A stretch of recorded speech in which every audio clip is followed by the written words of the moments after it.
उपमुख्यमंत्री अजित पवार यांच्या पत्नी आणि राष्ट्रवादी काँग्रेसच्या राज्यसभेतल्या खासदार सुनेत्रा पवार यांनी राज्यसभेच्या तालिका अध्यक्षपदाची जबाबदारी सांभाळली आहे। पहिल्यांदाच त्यांनी ही जबाबदारी पार पाडली। सुनेत्रा पवार यांच्यासह 8 खासदार तालिका अध्यक्षपदी असणार आहेत।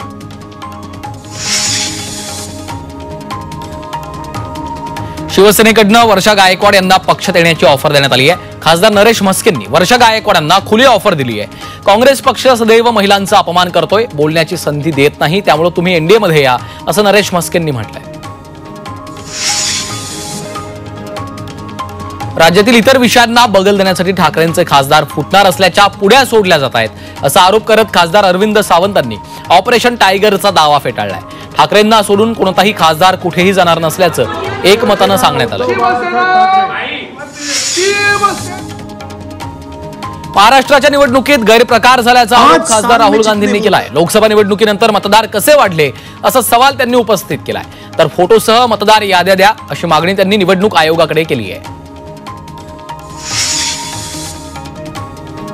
राहुल गांधींनी केलेल्या सवालांना मुख्यमंत्री देवेंद्र फडणवीसांनी उत्तर दिलं। मतदारांच्या आकडेवारीबाबत निवडणूक आयोगानं सर्व माहिती दिली। दिल्लीत इंडिया आघाडीचा मोठा पराभव होणार आहे, त्यामुळे राहुल गांधींची कव्हर फायरिंग सुरू आहे, असा टोला फडणवीसांनी लगावलाय। पुणे महानगरपालिका निवडणुकीच्या पार्श्वभूमीवर उद्धव ठाकरे पुणे दौरा करणार आहेत। त्यावेळी ते पदाधिकाऱ्यांची बैठक घेत त्यांच्याशी संवाद साधतील। पक्षातील गळती थांबवण्यासाठी उद्धव ठाकरे बैठक घेणार आहेत। फेब्रुवारी महिन्याच्या शेवटच्या आठवड्यात ते पुणे दौऱ्यावर असतील। रायगडच्या माणगावात उद्धव ठाकरेंना धक्का बसलाय। शिवसेना ठाकरे पक्षाच्या शेकडो कार्यकर्त्यांनी भाजपात प्रवेश केलाय, त्यामुळे दक्षिण रायगडमध्ये पक्षाची ताकद वाढवण्यासाठी भाजप सक्रिय झालाय। रायगड जिल्हा युवा मोर्चा अध्यक्षांच्या नेतृत्वात हा पक्ष प्रवेश झालाय। संभाजीनगरमध्ये काँग्रेसचे माजी आमदार सुभाष झांबड यांना पोलिसांनी अटक केली। झांबड अजिंठा अर्बन बँकेचे अध्यक्ष होते। बँकेमधील 98 कोटी 41 लाख आणि 21 कोटींचा घोटाळा केल्याचा त्यांच्यावर आरोप आहे।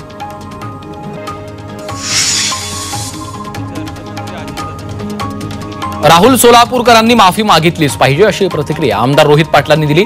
तर महापुरुषांबाबत बोलताना लोकांच्या भावना दुखावणार नाहीत याची काळजी घेतली पाहिजे असंही त्यांनी म्हटलंय।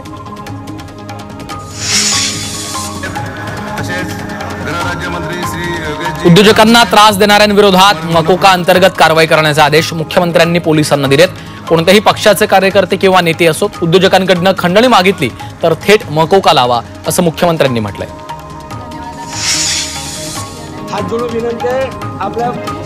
यवतमाळच्या बोटोणीमध्ये आदिवासी विकास मंत्री अशोक उईके स्वतः मुक्कामी राहणार आहेत। राज्यभरातील भाजपचे 26 आमदार आणि 4 खासदार शासकीय आश्रमशाळांमध्ये राहून अडचणी समजून घेणार आहेत। आदिवासी विद्यार्थ्यांच्या समस्या जाणून घेण्यासाठी हा अनोखा उपक्रम राबवला जातोय।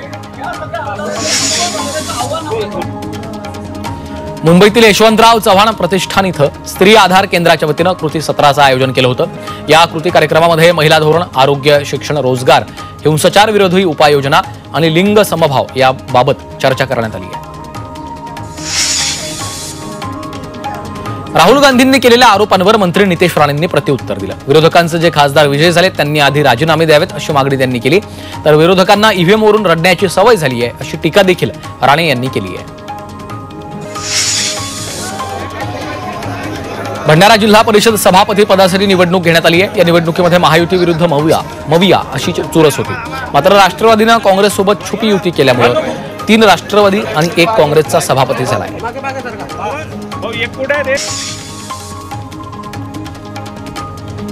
बीडचे पोलीस अधीक्षक नवनीत कौवत ऍक्शन मोडवर आलेत। गुन्हेगारी पार्श्वभूमी असलेल्या 80 जणांना पोलीस अधीक्षक कार्यालयामध्ये बोलावून त्यांनी तंबी दिली।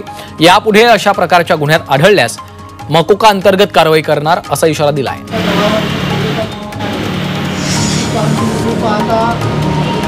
सरपंच संतोष देशमुख हत्या प्रकरणातला आरोपी कृष्णा आंधळे अद्यापही फरार आहे। देशमुखांच्या हत्येला 59 दिवस पूर्ण झालेत, मात्र तरीही आंधळे पोलिसांना सापडलेला नाहीये। त्याचा शोध पोलीस सीआयडीची पथकं घेत आहेत। बीड पोलिसांनी त्याला फरार घोषित केलं।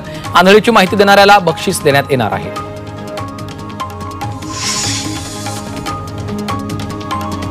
देशमुख यांच्या हत्येमधील फरार आरोपी कृष्णा आंधळेला पकडून ठोकलं पाहिजे। कायद्यात तरतूद नसेल तर नवीन कायदा करून अशा लोकांना चौकात उभं करून सुया टोचल्या पाहिजेत अशी संतप्त प्रतिक्रिया सुधीर मुनगंटीवार यांनी दिली आहे। आका आणि त्याच्या सहकाऱ्यांची नार्को टेस्ट करा अशी मागणी आमदार सुरेश धस यांनी केली। तर अशोक मोहितेंवर हल्ला करणारे याच टोळीचे सहकारी आहेत असा दावा देखील धस यांनी केला आहे.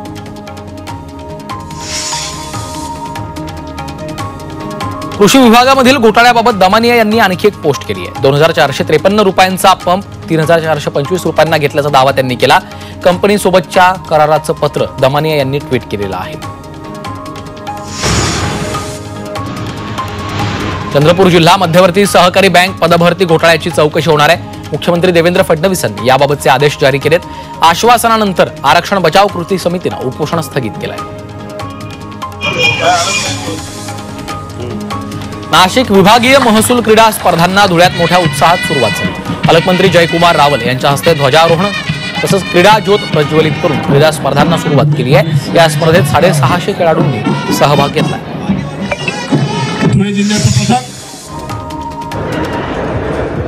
जळगावातील खासगी महाविद्यालयामध्ये शिक्षकांची शैक्षणिक गुणवत्ता विकास कार्यशाळा पार पडली.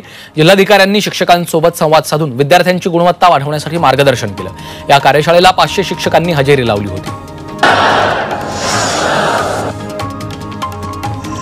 भिवंडीमध्ये मांज्यात अडकलेल्या एका घारीची अग्निशमन दलानं सुटका केली. एका झाडावर मांज्यामध्ये घार अडकून पडली होती. स्थानिकांना माहिती मिळाल्यानंतर अग्निशमन दलानं झाडांच्या फांद्यांमधनं घारीची सुखरूप सुटका केली आहे. भिवंडीतील रखडलेल्या जलजीवन मिशनच्या कामांची जिल्हा परिषदेच्या मुख्य कार्यकारी अधिकाऱ्यांनी पाहणी केली आहे. कामांच्या दिरंगाईबाबत अनेकांकडून तक्रारी आलेल्या होत्या. याची दखल घेत अधिकाऱ्यांनी प्रत्यक्ष घटनास्थळी जाऊन पाहणी केली आहे. भिवंडी वाडा रस्त्यावरील पिळंजे या गावात प्रत्यक्ष जागेवर जाऊन पाहणी केली आहे. मालवणच्या राजकोटमध्ये शिवरायांचा 60 फुटी पुतळा उभारण्यात येणार आहे. स्टॅच्यू ऑफ युनिटीचा पुतळा उभारणाऱ्या कंपनीलाच हे कंत्राट देण्यात आलं. पुतळ्याच्या पायासाठी स्टेनलेस स्टीलचा वापर देखील करण्यात येणार आहे. 60 फूट उंच ब्रॉन्झचा पुतळा उभारण्यात येणार असून पुतळ्याच्या कामासाठी 31,75,00,000चा निधी मंजूर झाला. गिया बार्रेनं सगळ्यांची चिंता वाढवली आहे. पुण्यामध्ये आणखी एका रुग्णाचा उपचारादरम्यान मृत्यू झाला. राज्यातला हा गिया बार्रेचा 6वा बळी ठरलाय. पुण्यात गिया बार्रेच्या संशयित रुग्णांची संख्या 173 वर गेली असून आतापर्यंत 140 रुग्णांना लागण झाल्याचं स्पष्ट झालेलं आहे. यामधील 34 रुग्ण पुणे मनपाच्या तर 87 रुग्ण हे पुणे उपनगरातले आहेत.